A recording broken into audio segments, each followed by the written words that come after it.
Buenas noches, un placer. Muchas gracias, Fabiola. A ver, ¿cuánto tiempo llevas trabajando el tema de este caso con todas las vertientes que tiene, doctora? Pues desde que empezamos a conocer los primeros datos, que fue en diciembre del 2016, cuando el Departamento del Tesoro reveló que fuentes importantes directivos de la constructora Odebrecht habían hecho revelaciones que implicaban al entonces director de la paraestatal. Desde entonces le hemos estado dando seguimiento al asunto. Oye, doctora, déjame plantearte, del 2016 al 2020, 4 años, qué cosa, ¿no? Han pasado más la historia que han investigado ustedes atrás del 2016. A ver, yo te diría, como para explicarle al público de un tema que sabemos que se hizo candente, que está muy fuerte, con todo lo que pasó y que no sabemos exactamente dónde está, etcétera.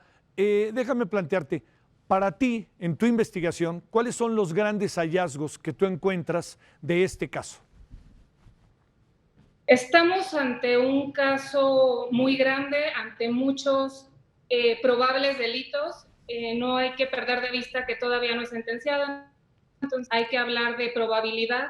Él está vinculado a muchos escándalos de corrupción, no solamente a uno, algunos de talla internacional, como es el caso Odebrecht, en donde incluso hay pruebas que ya fueron desahogadas, que ya existen, que no es necesario configurar en diferentes expedientes, en diferentes países. Este caso, como saben, como muchos de la audiencia sabrán, ya tiene múltiples sentencias en Brasil, en Perú. Hay incluso presidentes, expresidentes que perdieron la vida, que se suicidaron a causa de las imputaciones. Es decir, hay una historia muy grande, y en México apenas estamos extraditando a una de las personas que tienen información al respecto. Pero también es muy grande y es muy fácil perderse, porque no es un solo caso, no es un solo escándalo.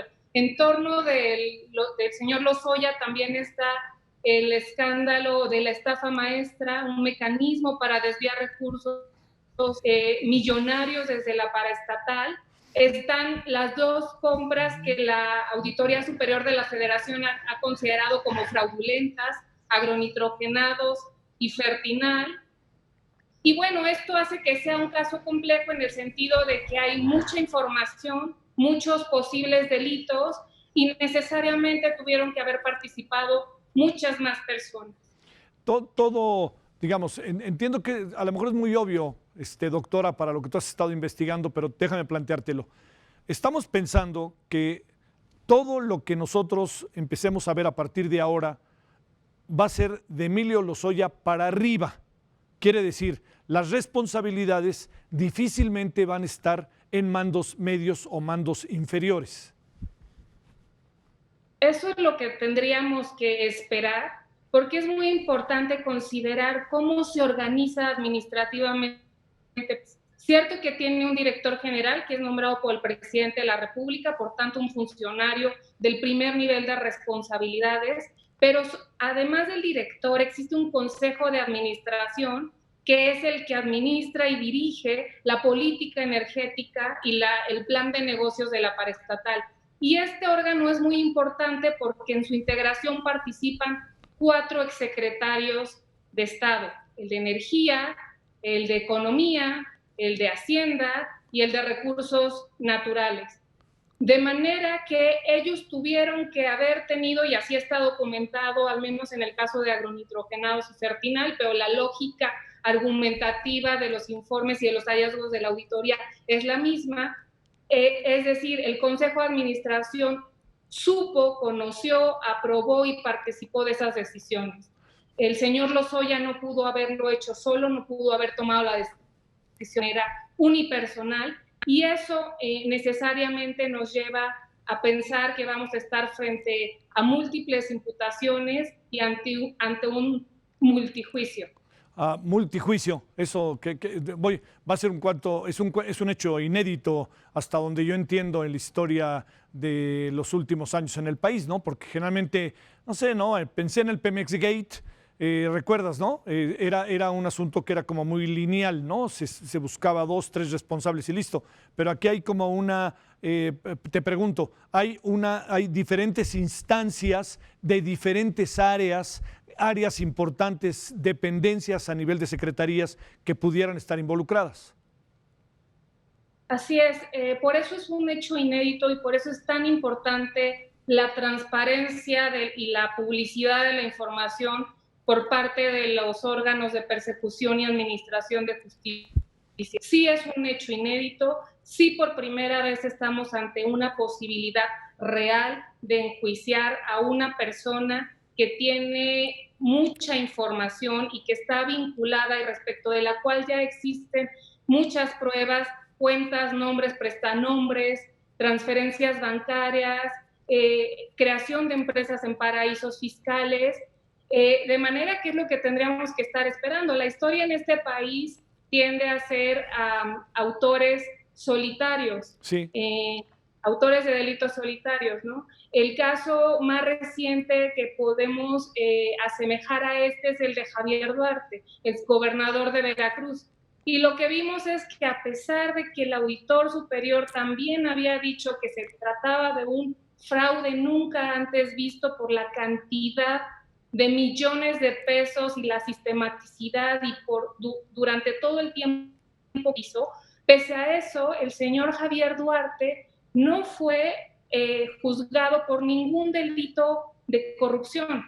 Está preso con una sentencia por asociación ilícita y lavado de dinero. Pero esos dos delitos están en el Código Penal, pero no pertenecen al capítulo o al grupo de delitos de corrupción. En el caso de la acusación que sabemos que hay contra el señor Lozoya, hay un delito de corrupción, que es el cohecho, y podríamos esperar que la acusación que tiene que presentar la Fiscalía, y que por eso es tan importante y genera tanta expectativa esta primera audiencia, porque es donde la Fiscalía va a descubrir la acusación inicial, pues ahí sabremos por cuántos delitos más. Hay que recordar que los hechos se habrían cometido entre diciembre del 2012 y el año 2016, que es el tiempo en el cargo, de manera que han pasado cerca de 4 años en los cuales el asunto, las carpetas, las investigaciones han estado en la Fiscalía.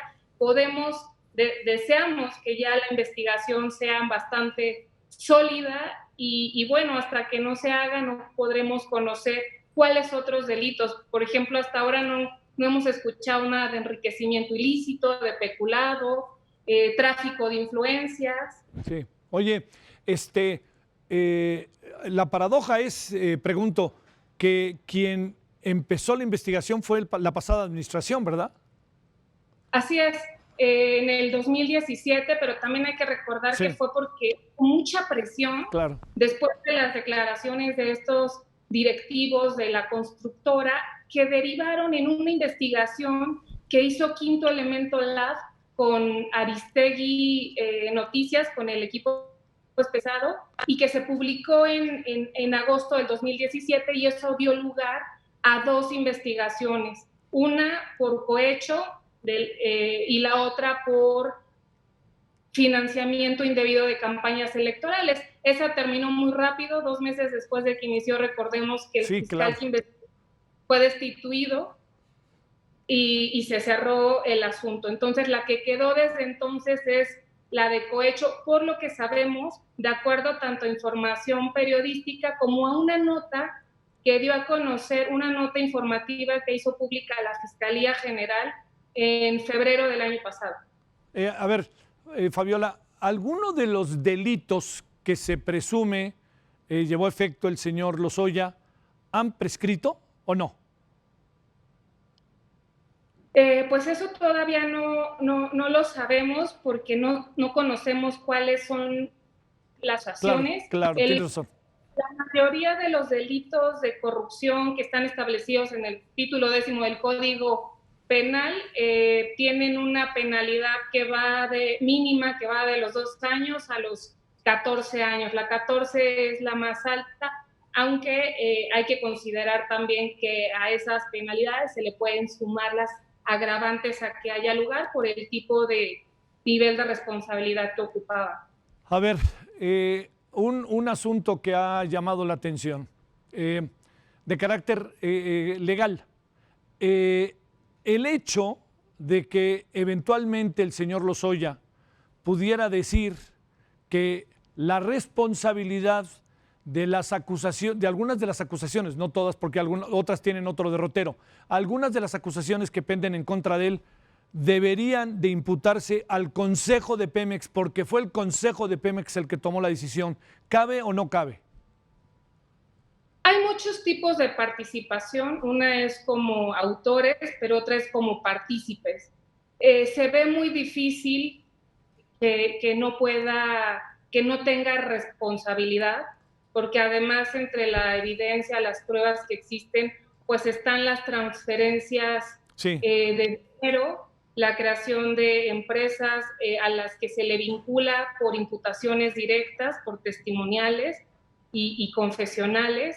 Están también las transferencias a cuentas de la mamá y la hermana y de la esposa. Sí. Hay que recordar que tanto la esposa como la hermana del señor Lozoya se encuentran prófugas de la justicia. La mamá fue extraditada el año pasado desde Alemania y está desde su casa siguiendo el proceso penal. Es muy difícil pensar que no se le va a asignar algún tipo de responsabilidad. A ver, un asunto ahí, a ver, más o menos. Odebrecht actuó, podrá decir que actuó y dio los hechos de corrupción a los cuales se le imputan también a Odebrecht, y que Odebrecht diga es que yo di esta cantidad de dinero porque no me quedó de otra al hacerlo, porque hay corrupción en Pemex. Entonces la única manera en que yo pudiera participar era a través de hechos de corrupción y por eso me metí. ¿Caben estas figuras que tienen ahí como vericuetos o estamos ante algo ahí que estoy exagerando? La defensa puede hacer valer cualquier argumento que considere que lo presenta mejor ante la justicia. Sí.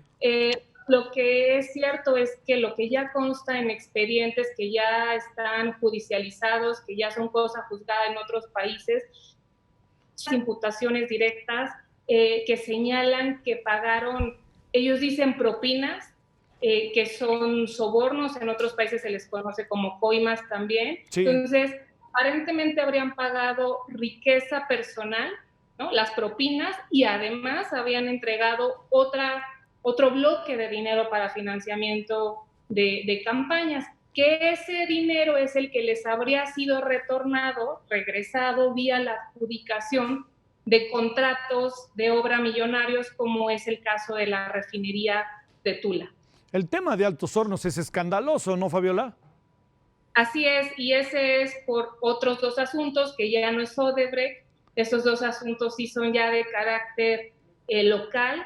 Hay una investigación y imputaciones muy importantes que hizo la Auditoría Superior de la Federación, de manera que la investigación también ya está muy llevada. En ese caso, lo que se señala o de lo que se le acusa es igual de haber recibido propinas para gestionar ante el Consejo de Administración la compra fraudulenta. Se dice fraudulenta porque lo que se señala es que las condiciones, el estado físico para que pudieran operar era deplorable, lo que significó una pérdida millonaria para estatal, por tanto para todos los mexicanos, y además supuso o supone, porque esto es un plan a largo plazo, una inversión también millonaria para poder hacer funcionar esas plantas. Bueno, un asunto, a ver, dos asuntos si se puede en breve, doctora. Primero, el Consejo puede decir en un momento dado que no me dieron toda la información y yo decidí con la información que había, ¿no? Que esa es una posibilidad. Pero lo segundo es esto. ¿Cómo te explicas todo lo que ha pasado hoy en esta figura que se llama criterio de oportunidad, en donde hablando con colegas tuyos hoy me decían, pues en una de esas a lo mejor ni lo vemos, así de fácil, por esta figura llamada criterio de oportunidad?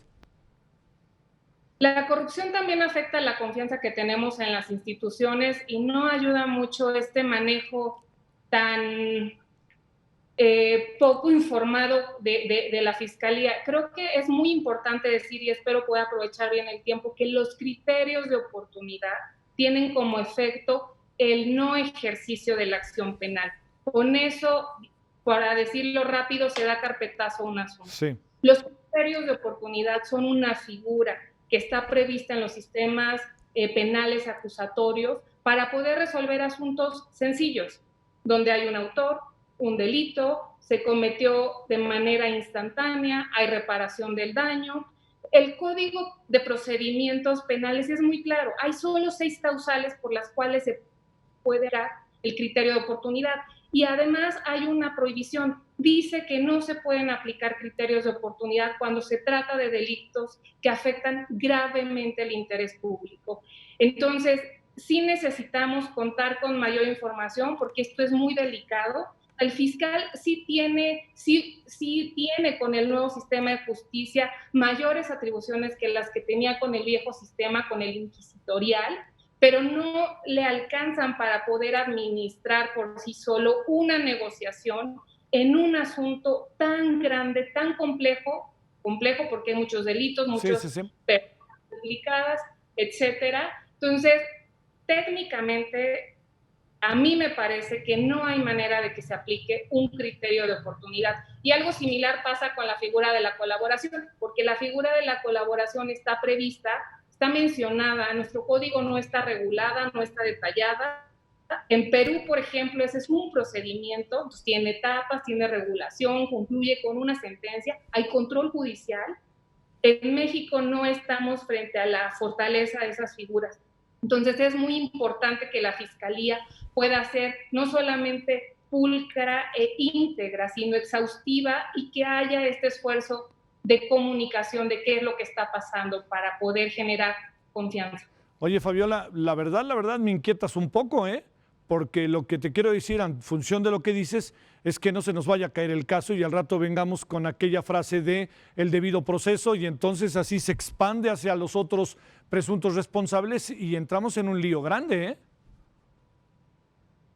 Sí, hay que estar muy atentos con lo que está pasando. Creo que los tecnicismos y la novedad de la Fiscalía en su nueva faceta de órgano constitucional autónomo y es la primera vez que va a aplicar todas sus capacidades de investigación en un asunto de las dimensiones que tiene este.